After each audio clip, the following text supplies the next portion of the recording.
Yep. Okay. Well, welcome to How to Build a Home Lab. My name, yeah, if you want to get the door. My name is Timothy D. Block. That's Chris Maddalena. This is a very basic talk. If you've done a home lab before, a lot of this stuff probably isn't new to you. We're going to walk through demos that walk through actually building a lab, VirtualBox, and some of the labs. And then after we get through our slides, it'll be kind of whatever you guys want to build. And we can walk around and help you try to get that started. So we don't really expect to use the 4 hours. We'll use the 4 hours if you guys really want to and really trying to get a home lab set up. But getting it set up, I'm speaking on this talk at CircleCityCon, and it's a 45-minute talk. I can set up a VM in 10 to 15 minutes.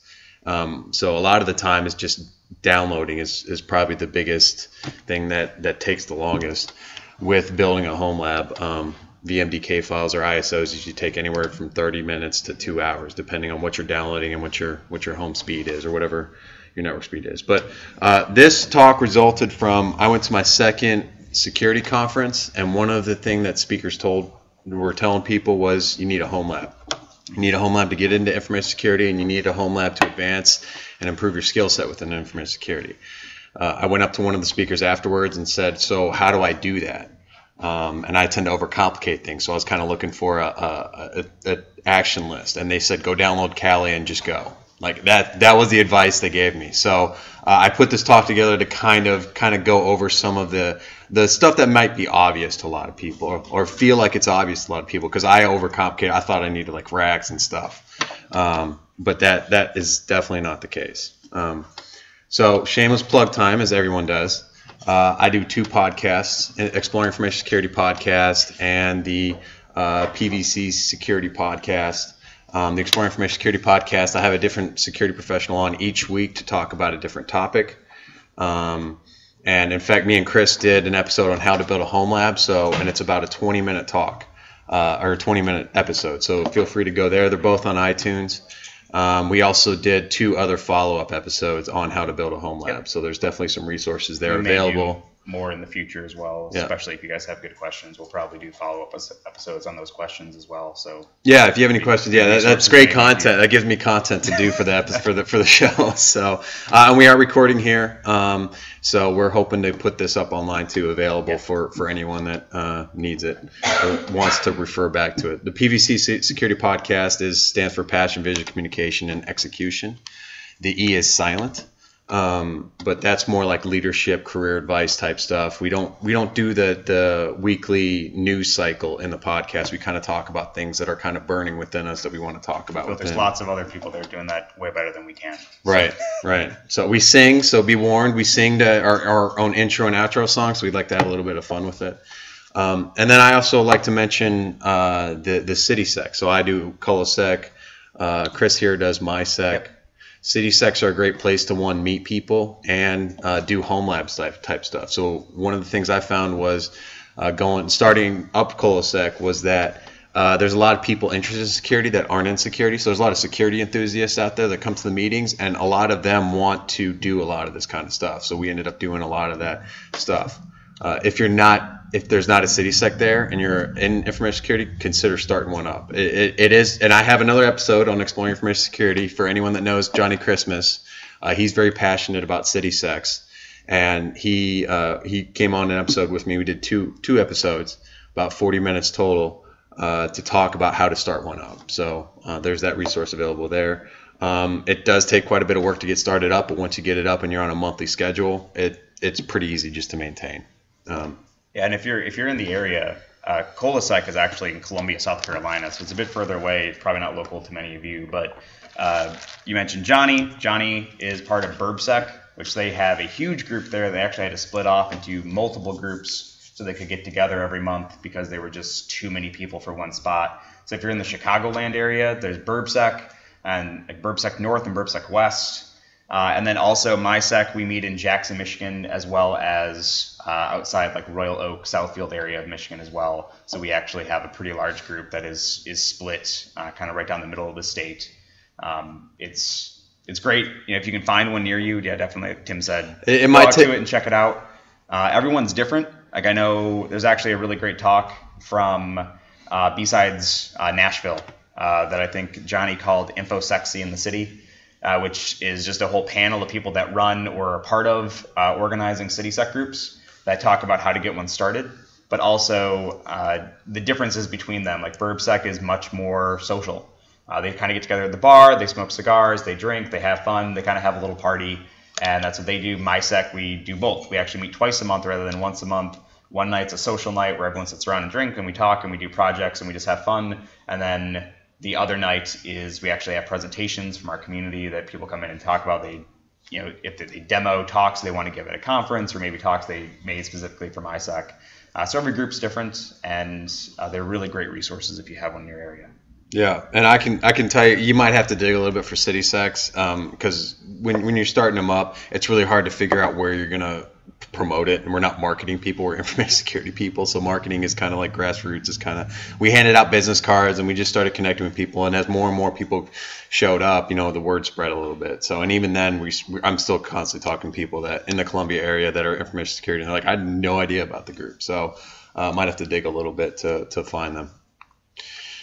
So disclaimer, don't pwn anything you don't own. This is why we're doing home labs, so you don't get in trouble. Recently, someone got their house broken into by the FBI because he logged into an FTP server, and that's all he did. He didn't take down anything. He reported it. The company got ticked off, and initiated the CFAA, the Computer Fraud and Abuse Act. Which is a bludgeon weapon that companies are using. It's intended to go after criminals, but it's also going after people that tick off an organization. And this also applies even just to EULAs in terms of service. Right. For example, there's a lot of cases where you can use something like Amazon Web Services, DigitalOcean, or any other VPS service to set up a home lab, or have that be part of it. In some cases, there are home labs out there that we'll talk about that might even encourage you to use like AWS because they want you to actually attack their website that's out there on the internet, and you need to be able to catch a shell coming back if you're doing a red team exercise. If you're, for example, using AWS, is state in their terms of service that pen testing activities are not allowed unless you contact them first. You will get a cease and desist from Amazon. They will yell at you and perhaps revoke your access to the service. You won't get in trouble with the law, but you might lose access to your Amazon account. Yeah. So just be careful about those. And there are we're kind of stretching the definition of a home lab. There's bug bounty programs which have a pretty low bar to get into, and if you really want to go poke at somebody else's stuff, there's that safe area for you to go do that. We'll talk about that more at the end too, or other kind of definitions of a home lab and what you can do. Okay, so who is this for? This is for new people. Hoodie, gloves, and mask are not necessary for a home lab, but it's also for the veterans of information security. Once you get in, the home lab is going to help you improve skills. It's because security is an ever-changing thing, so it's something that you want to use after you get in information security. If you're already in there, it's something you want to do to kind of improve your skill set. So why?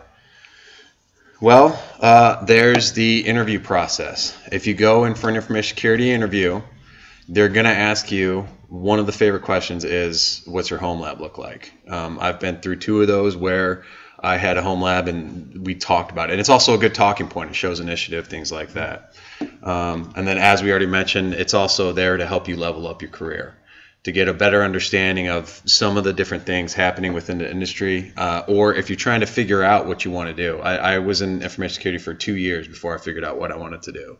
I've been in IT for 14 years. So I've always had a little bit of problem figuring out. A home lab can help you do that, is figuring out what you want to do. So what? Well, you can have this, but you don't have to have this. This is, if you go to this YouTube link, this guy's got a rack, 4 different servers, a bunch of cabling, a router that he's flashed with, I can't remember if it's PF sensor, OpenWRT, but he's got backups. I know a guy who uses Mac Minis to set up his own virtual environment, so he's got a full VM virtual environment for servers and stuff, and he's backed up to three different locations within the state. You can do that if you're really into it. That guy happens to be a system administrator, so that's part of his job, is doing all that kind of stuff, and he's really into it. You don't have to do that.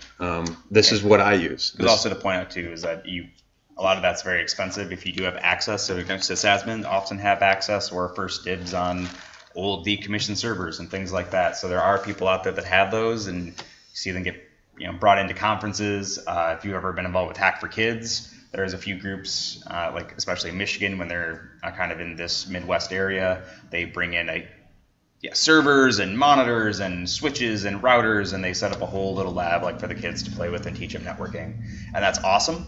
But not all of us have the time, money, and space for that. So that's kind of what today we're going to focus on, how to keep it compact and portable and easy to use. Yeah. I guess I should mention that CCNA, that might actually need a couple servers and firewalls to be able to pass that exam. I think that's part of the. But even then, Cisco offers the virtual networking software.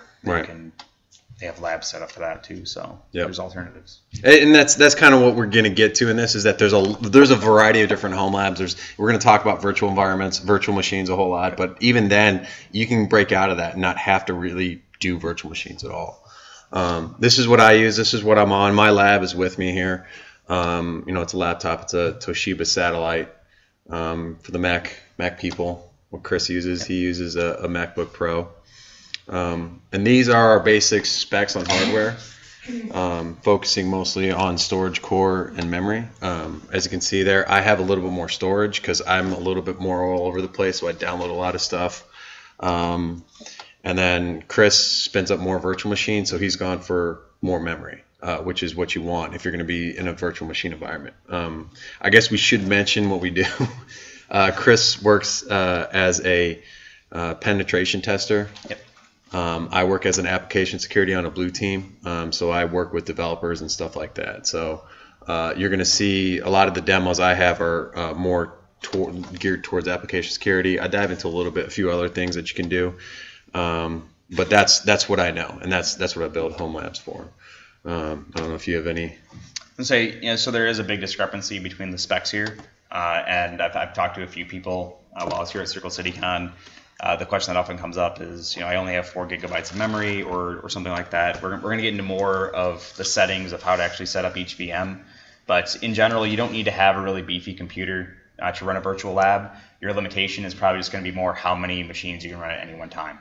So for example, if you have 4 gigabytes of memory, you might dedicate 2 gigabytes of that to whatever machine you're actually going to be using. So if you're maybe doing like a red team exercise, your Kali box is going to have 2 gigabytes of memory, and the other ones might have 256 or 512, and you of course need to leave some for the host operating system. You might be limited to just being able to run the one Kali machine and one other, and then that kind of maxes you out, or your processor, you don't have enough processor cores for everything. That's totally fine. If you can run at least 2 machines at one time, you have a lab environment and you're ready to go. And we'll talk more later, actually, even if you only have 1 machine, you can actually do some things with a few other labs that you can set up actually just locally on your machine that don't require a virtual machine.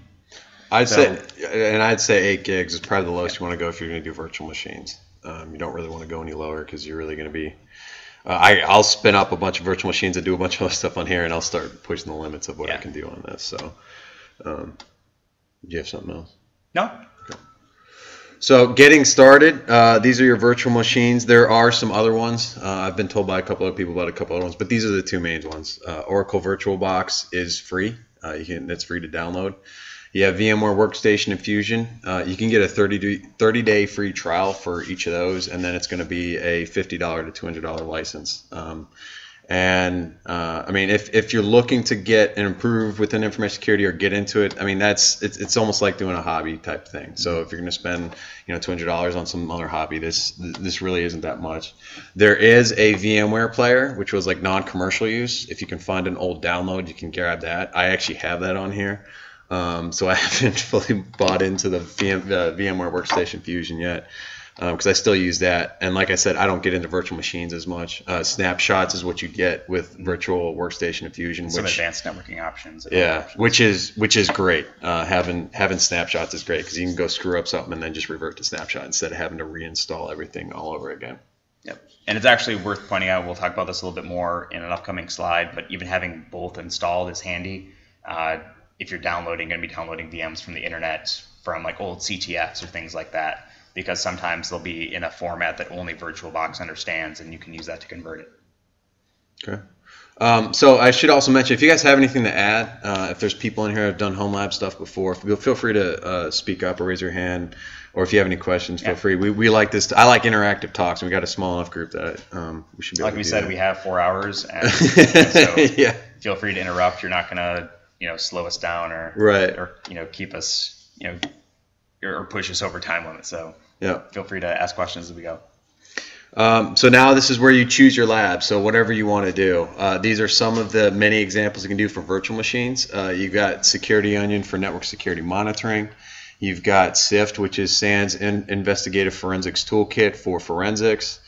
You've got Cuckoo for malware analysis. On the red team side, you got Kali Linux and Samurai Web Testing Framework. And if you're unfamiliar with some of these, I mean, this shows you really how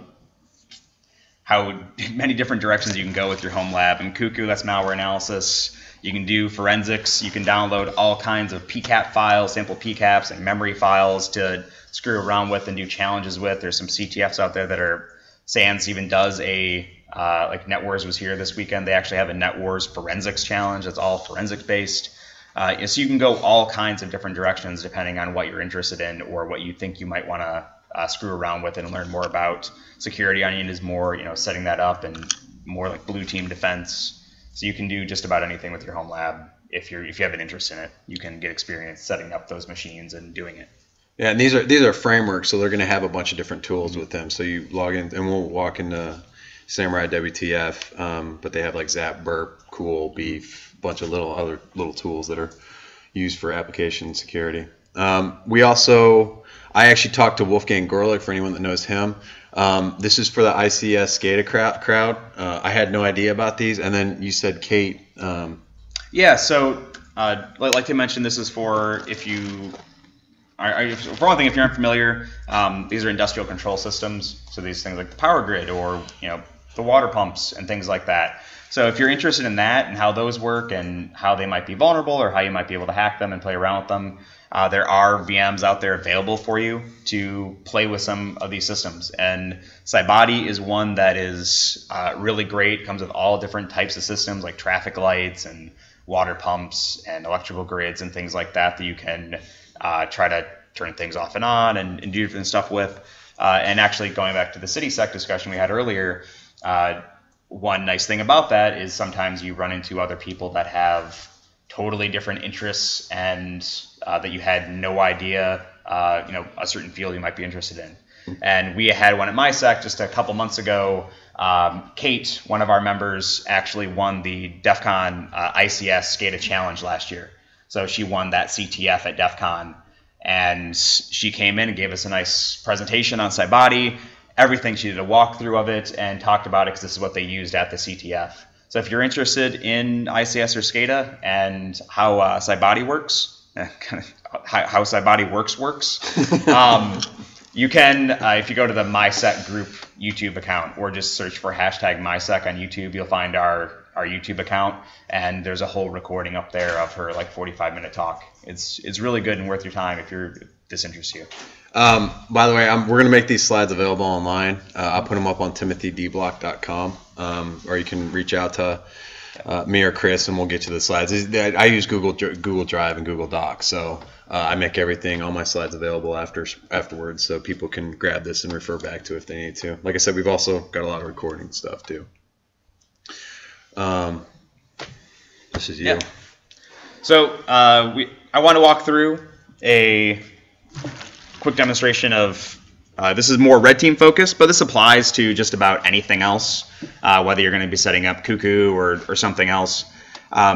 Looking at just Kali Linux in particular, if you're unfamiliar with Kali, it might just be worth pointing out basically it's a version of Debian maintained by Offensive Security. It's a whole bundled package. It's pretty popular with penetration testers or people that are interested in red team, just because it comes with all of the tools that you might want all packaged up and ready to go.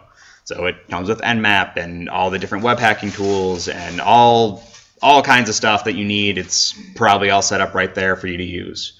But the really cool thing that I like that Offensive Security does is they make it available as a VM. So you can go download the ISO, burn it to a DVD, or set up a USB stick and boot from that if you want to do that. but you can actually just go there and click on the VMware and VirtualBox image link, and they're right there. Download the appropriate one for the one that you use, whether it be VirtualBox.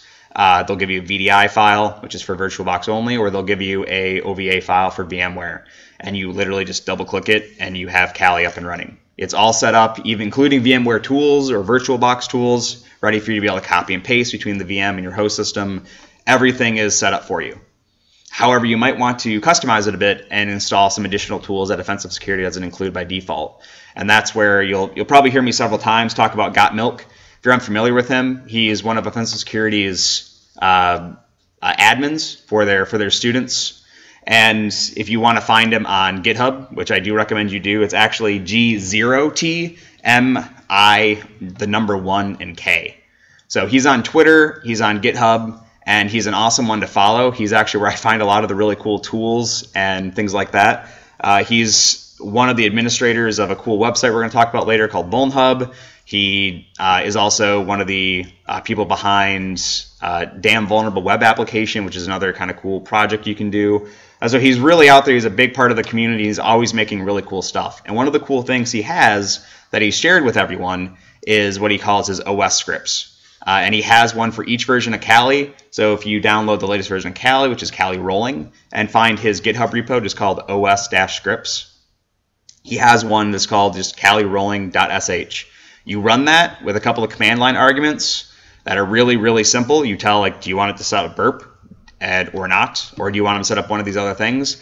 It'll run for about an hour, and it installs all kinds of things. It totally customizes it how he likes Kali, so you might not necessarily like how it turns out, but I really do. And he installs a lot of awesome tools and configuration tweaks that make Kali a lot easier to use, make it much more friendly and kind of pretty.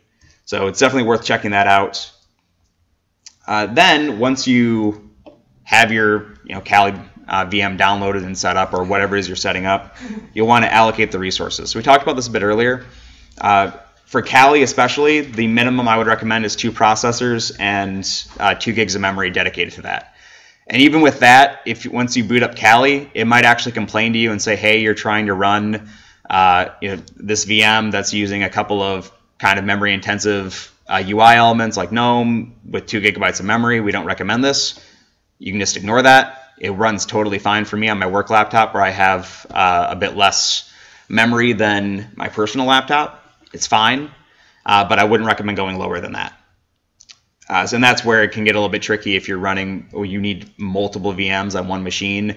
You might end up with half of your memory dedicated to just one VM, but it's worth it if that's the one you're going to be using, because if the one you're actually going to be using, you don't want that one to be slow. You can have the other one be kind of slow to respond to your attacks or something that you're doing. It's better that be slow than the one you're actually trying to use. That gets a bit frustrating. And a couple of other things worth considering as well that I've listed off to the side. Isolation. These are just settings if you're unfamiliar with VMs. Isolation is the option of whether or not you want the VM isolated from the host, which just means that if you disable isolation, or rather you enable things like copy and paste sharing, it'll use things like VMware tools to allow you to copy and paste between the VM and your host, which is really handy if you're doing something like all your Googling and everything like that in Chrome on your host machine, and you want to copy and paste a command or something into the VM. So it's really handy that way. You can drag and drop files. It makes it very simple to use it just like it's another part of your MacBook or your Windows laptop. But you may not want that. Then there is another option we'll talk about in a second. Encryption. So you can put these like on a USB drive, but you might end up with things like saved passwords or other data you don't necessarily want someone to be able to just find on a USB stick. So this is something that's going to be portable. You might want to consider encryption. There's an encryption option in VMware for you to encrypt the virtual disk. And that might be handy for you if you plan to be using this and end up with saved passwords in your browser history or things like that. Then there's sharing. Sharing is really handy. This is where, especially if you don't want to have isolation set up, or rather have like the copy and paste sharing, because sharing lets you have a folder that is shared between your host and the VM. So for example, when I was doing the OSCP exam, everything that I was doing was happening inside a VM, but I wanted to be able to back that up in case that VM drive ever got corrupted or anything ever happened to it. So I set up a shared folder that mirrored everything from the VM that I put into that folder onto my physical hard drive in another folder that I could easily access if I wanted to edit my report or take a look at screenshots. And also, if I wanted to easily back up that folder, it was much easier to just grab that folder and back it up rather than have to take it from the VM, back it up, or connect to like my NAS from the VM and change my network settings and back it up that way. Then just a quick bit on networking. So when you're setting up your network, you have a bunch of different options, as you can see like here in a screenshot from my laptop. The default you're probably going to want, and with a lot of the VMs you'll download, will default to private to my Mac, private to my laptop, whatever it might show up as. When it's private, that means it's going to be on a local network only. It doesn't go outside of your laptop. Doesn't matter what network you're connected to. It'll only be on your laptop or your desktop. And that also means that it can't go to the internet. You won't be able to Google things. You won't be able to get updates. So you will probably, at least on your, say, a Kali machine or whatever it is you're going to be using, want to get updates at least from time to time. And that's when you want to switch over to something like Share with my Mac or Auto Detect, or one of the bridge networking options to use to share that networking connection with your VM. And the reason I bring this up, and the reason like that is in yellow, is that when you're working with, especially on the red team side, or you're doing something like malware analysis, understand that when you are sharing it with your Mac, you're making that VM available on your network or whatever network you're on. And in many cases, these are intentionally vulnerable and totally jacked up machines that you don't necessarily want on your network or just available to the internet. So have some care with that. So one option is if you can add more than one networking device, just like you can on a physical computer. So on your Kali machine, for example, you can have private to my Mac and share with my Mac. So you can get updates and you can Google things and go to the internet and then attack machines that are only existing on your laptop. And then just one quick call out to Foxy proxies. So we're going to talk, Tim will especially talk about with the AppSec using Burp Suite and Zap. So this is where it gets handy there. If you're doing anything like SSH tunneling, if you don't know what any of that stuff is, the lab is a great place to learn about all this.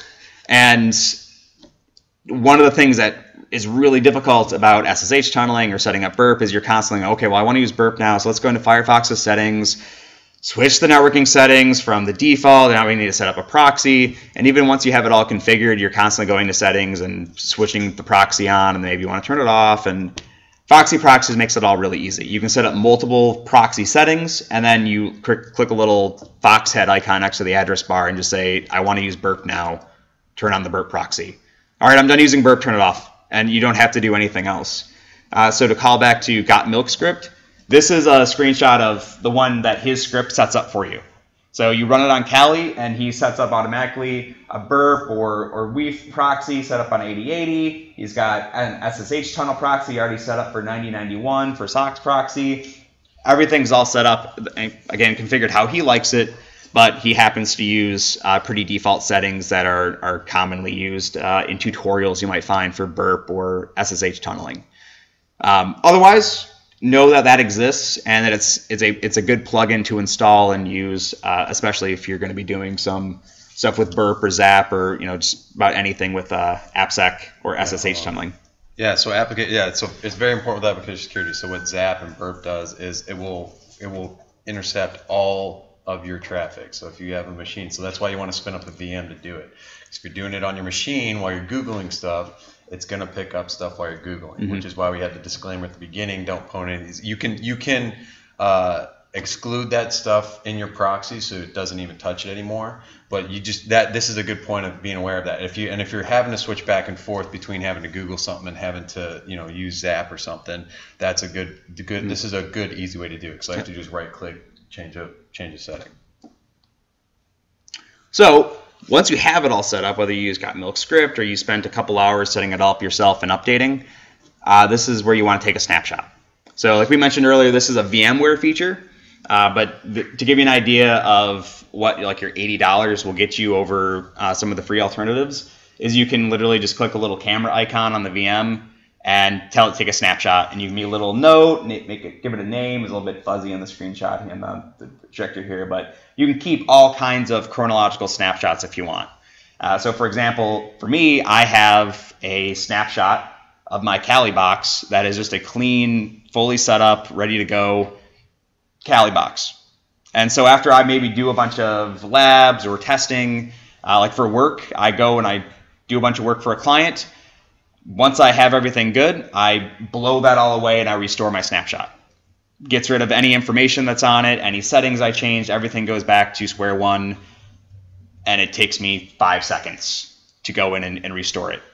Also, just to give you a quick story, especially if you're using Kali rolling, Kali has changed over the years. There's Kali version 1 and then version 2, and now Kali rolling, where they're rolling out updates a bit faster, which is awesome because there's lots of tools that weren't necessarily being updated as quickly in the Kali repos as some people might have liked. So if you use Kali rolling, it's great. You get those updates a lot faster. But if you remember, especially in the security community, we're using a lot of open source software. It's a lot of stuff that's changing very quickly. Stuff breaks a lot. And if you update it, you might not realize that it broke something until you go to use it. For example, I updated something when I was trying to set up a demo. It was working one night. I ran an update to get an update for a tool. It updated something else, and it broke everything I had. And because I had a snapshot, I went, oh, crap. I have to give this demo in like 12 hours, and everything is broken. And I went, well, okay, just restore my snapshot, and it was fine. So they're really, really handy, but also it works the other way. You want to make sure that you have these snapshots because you do want to install those updates. For example, getting ready for this lab, I wanted to go through some of the vulnerable machines that I plan to recommend to you so I could talk about them if you had any specific questions. I spent 2 hours trying to get a PHP web shell to work, and I could not understand why one of the tools on Kali was not working. And I thought it was something I was doing, so I thought it was a neat challenge that I was trying to solve. Eventually, Googling later, I came across a single instance of this mentioned anywhere I could find on Google, which was in the Metasploit GitHub repo, someone reporting a bug back in December saying, hey, PHP web shells are busted. And Egypt responding and saying, oh yeah, actually we just found this bug too. We broke something back in October, and all PHP payloads generated with MSF Venom have been totally busted. We fixed it. You can just update. And I hadn't updated my snapshot since like October and had recently restored. And I went, oh, I just ran apt get update and it fixed it, and I had my shell like 5 minutes later. So it works both ways. You want to stay updated, but just have that backup just in case you do notice something totally broke that you can restore and figure out what happened. If you are using VirtualBox or something that doesn't have snapshots, an easy way is just zip up the directory for that virtual folder and just keep it somewhere else called like, Kali backup or Cuckoo backup or whatever. And then if you break something, you totally work up some settings, you can just go, okay, just blow that away and open up your zip file and copy it back over. That's just another quick and easy way to do it. I'd also be careful with your snapshot management, so don't take a bunch of snapshots. They are clones, so this is 40 gigs. It's 20 gigs each, so they will take up a lot of space. Are constantly taking snapshots, you might suddenly wonder where 200 gigs went. So the other option are clones. So you've set up a base image for something, whether it be a blue team thing or Kali, and now you need more than one of those. You don't have to sit there and run, keep importing the Kali VM and keep running got.milk script or doing anything like that. You can create a clone. Again, this is a VMware thing. VirtualBox does do this, but there are some additional options if you have the paid-for version of VMware. But there's just know that there's a difference between full clones and link clones. Full clones are basically just a duplicate. It'll copy and create another version of that exact same VM as it is. So that's really handy. You don't have to sit there and copy all the files and rename everything. You can just say clone this, and you have a second machine. Link clones are cool because you can link a clone back to kind of like a mothership clone or the mothership like base image. And you install updates or things like that, they go out to the link clones. So if you want to, say, set up a bunch of Windows machines because you want to kind of mimic like a Windows network, you can set those all up. And if you want to keep them all updated or, push out a change to all of them real easily so you have duplicate machines for whatever it is you're trying to do or demonstrate, link clones are great because you don't have to set up each one individually or go through and run commands on each and every one to make the changes. So once you have that set up, it's time to actually add the VMs to your lab.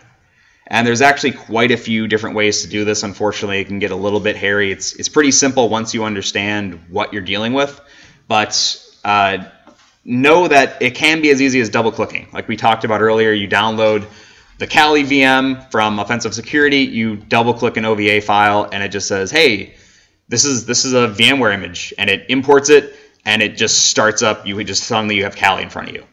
There's nothing else you have to do. But you can import, you can install from recovery partition, you can do all kinds of stuff. But what dictates how you set up the VM is the type of file. So these are just, you don't need to memorize these or anything, but once you would, say import the Kali VM, you're going to open up that Kali folder and there's going to be tons of these files that might be totally new to you. Just know that VDI, and this is the most important one, that's the VirtualBox virtual disk image. This is proprietary to VirtualBox and Oracle. Nothing else can open it other than VirtualBox. VMware does not understand what those are. Everything else is pretty open and available to VirtualBox or VMware. You have VMDKs. It's an open format. It's a virtual machine disk. I would argue that's the one that you're going to probably use the most. You're going to see it the most. You do run into, like on Bolton Hub and CTFs, you might run into some VDI files. No, I'm talking VMDK files the most. Yeah. Those are the ones you're going to see most often. Yeah. But the VDI files you run into sometimes with like a CTF. Oh, okay. Yeah. Depending on who created it. Then like VMX, those are just the configuration files that are used by VMware. VMware creates those. SM files are snapshots. And OVF files are another type of open virtualization. It's open virtualization format. That's what that stands for, and that's another open format that both will understand.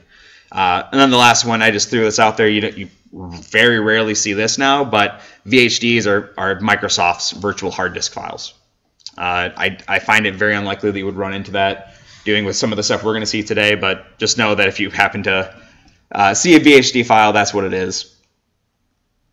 So if you do run into a VDI file, this is why I mentioned earlier, it can be handy to have both VirtualBox and VMware installed. So I favor VMware. I use VMware Fusion, but I have VirtualBox installed, and this is why.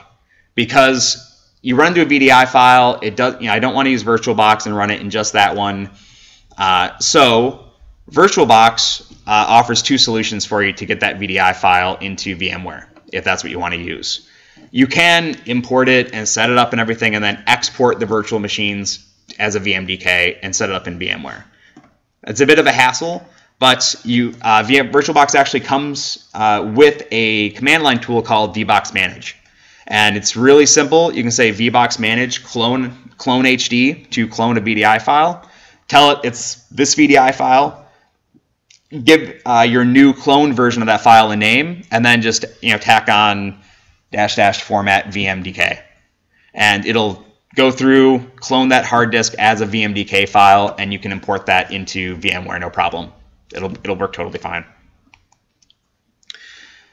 And this one's just really quick. So this is totally new concepts to you. What you'll end up doing is just so you have Kali set up, you have that running, you download like some cool new machine that you want to play around with from like from a CTF or wherever else you got it from, and it's probably just going to be a black screen with maybe a command prompt and nothing else. Because in many cases, at least from the red team side, the whole point is for you to attack that machine. If you just logged in, you would just look at the flag or whatever. That would be a bit unfair. So in many cases, it's just a black screen. You can do nothing with it. So you can't run ifconfig. You can't see what the IP address is. You don't know what's running on it. So you need to find it.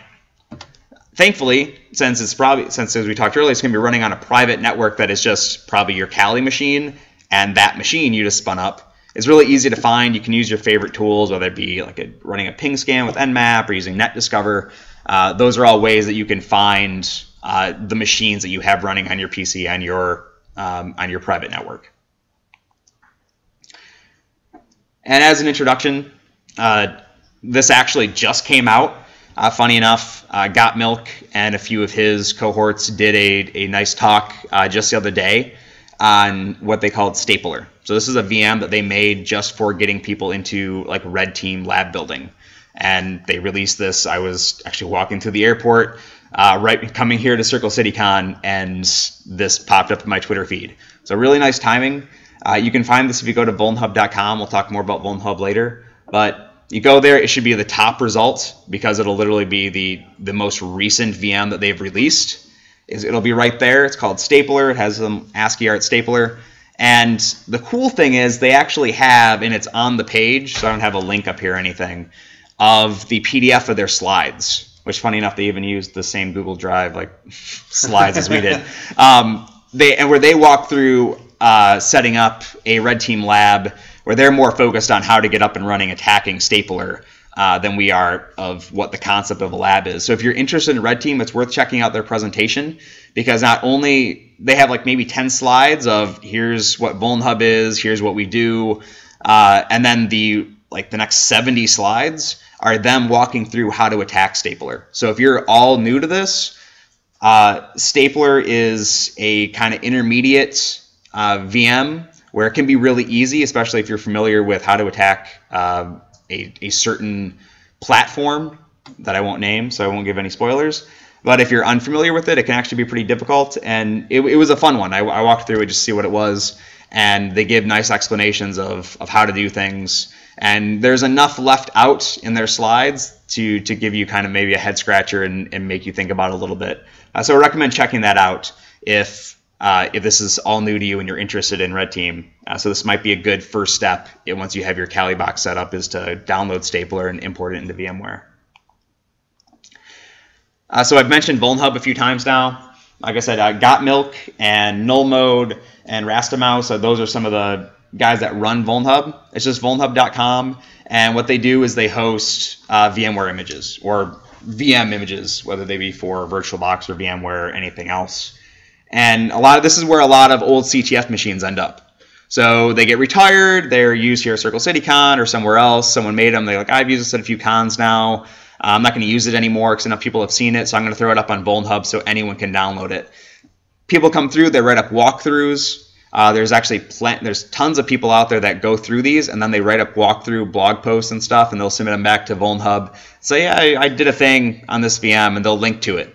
So if you get stuck or you're just curious how other people solved it, you can go to their walkthrough section on each of the VMs and find information. And there's tons of them on there, dozens of pages of different VMs available on Vulnhub. And just a couple to get you started. Again, if you're interested in Red Team, they range from beginner to intermediate. I don't think there's really any advanced ones in here. But there's ones called Chioptrix. There's several of these. The guy has gone through, I think he's made 4 or 5 of them in total. A lot of them, they vary. You might be attacking WordPress in one, or trying to exploit an FTP server in another. VulnOS is another really great one. This one's basically, as kind of the name suggests, it's based on exploiting vulnerabilities. PwnOS is another one similar to VulnOS. BrainPan, if you're interested in exploit development, BrainPan is a good introduction to walking through buffer overflows and getting your feet wet with a little bit of maybe like Python buffer overflow scripting and getting a shell that way. DICE is another good beginner one. They have several of those that have various answers and various applications and services that you can attack. And /dev/random VMs, there's several of those. Those ones are a bit more fun. Like Sleepy is a Snow White and the Seven Dwarfs themed one, where the flag is actually a kind of a funny ASCII art of Sleepy the Dwarf. So a lot of these are really fun. Some of them are riddles. I don't particularly like those, but that might be more your bag. I know there's a Lord of the Ring ones on there that's like a bunch of Lord of the Rings riddles that the guy made up, dealing with ports and different services you're supposed to attack, and you need to find hidden ports by solving his riddles and then do port knocking on those. There's all kinds of stuff. You can look through it and find something that interests you. The great thing about this is you don't need to download an ISO and burn it to a DVD and set it up on an old laptop or anything like that to find out that you think it sucks and you don't want to do it anymore. You can just download these. They're 1 or 2 gigs. You import it into VMware. If it sucks, you delete it. Just blow it away, and you never have to look at it again. So that's really the beauty of setting up these virtual labs. So why don't you talk about these, Tim? These are a bit more. So getting a bit more AppSec. So that was kind of a lot on virtual machines, and as I mentioned before, Chris does a lot more virtual machines. I deal outside of virtual machines. I still will spin them up, but there are plenty of options outside of virtual machines for you to do a home lab. So you don't need a bunch of space, because we were talking about snapshots. They can get big. You're building up a bunch of VMs. You can do a lot of this stuff. You can do so. Over the Wire is a really good site. It's overthewire.org. We'll go through a lot of this stuff in the demos too. But Over the Wire, all you need is a browser and PuTTY. And for anyone that doesn't know PuTTY, that's an SSH program, and it's really just Google PuTTY and you'll get it. It's an exe that you just put on your machine. You don't even install anything. But you log in there and they give you certain challenges, like go, and the first one is go figure out how to SSH into a server. And then they give you your first login with the first password. You log in, and then you have to find your next password. So actually, to jump in real quick, did anyone do NetWars in this room? Okay, so levels like 1 and 2 of NetWars, Over the Wire has several challenges just like that. Yeah. They recommend getting started with what they call Bandit, which is basically level 1 of NetWars, which for everyone else was doing things like, okay, you've SSH'd into the server. Now we want you to, in order to find the flag, you need to figure out how to, what is the command that tells you this, and they've made changes to that command to actually give you the flag, but you have to figure out the right command, the right Linux command. And it's geared more towards helping you learn Linux. Yeah. And then you move on to later ones that are not so simplistic, that are more like AppSec stuff. I like calling Over the Wire like a single player game, because that's essentially what it is. Yeah. It's really helping you kind of learn. I think nuances. James, you guys, again, to go back to the CitySec stuff, James here is another member of our MySec group, and a group of them got together and spent a few hours one night just going through one of the like the 20 levels of one of their challenges. Yeah, we did Bandit. Yeah. Yeah. So. And some of the other ones are like the Sands Holiday Hack Challenge, which is every year. That's a pretty good one. You don't really need a whole lot, maybe just a couple applications like Wireshark and stuff. And actually, just to throw that out there, if you haven't seen it, if you go to search for Sands Holiday Hack, they left it up. It's all Christmas themed, so it'll be a little bit out of place right now. But if you haven't done it, that's an awesome one, because you don't even need a VM at all. You just you sign in. You register an account, you sign in, you're going to play a video game, and they're going to give you a PCAP file and a firmware file while playing that video game. And you'll learn a lot just from following their direction on how to look at that PCAP file to find some information, and how to do things like looking at that, doing firmware analysis, which if that's something you thought you'd never do, it's actually really easy, and they walk you through it as part of the game. Yep. And then there's, I use OWASP bricks. OWASP stands for Open Web Application Security Project. If you're going to get into application security, you're going to know OWASP. OWASP does the top 10, which, the top 10 application vulnerabilities, SQL injection, cross-site scripting, things like that. So, and I actually have this. Chris actually told me at breakfast this morning that they actually have that on the Samurai WTF, which, like I said, is a big framework. They have it on there, but you can just download this and set it up. And UWAMP is like an Apache, SQL, and PHP server all in one, and I just spin that up locally, and I'm able to, I used it to run against Zap. Yeah. So just to clarify a little bit, there is a one VM from OWASP called BWAP, the Broken Web Application Project. And that one's really cool if that's what you're interested in. It's a great one because they have so many. I mentioned the damn vulnerable web application earlier, and there's a dozen others. Mutilidae, there's a number of them, and including bricks, right? And they're all built in on that VM.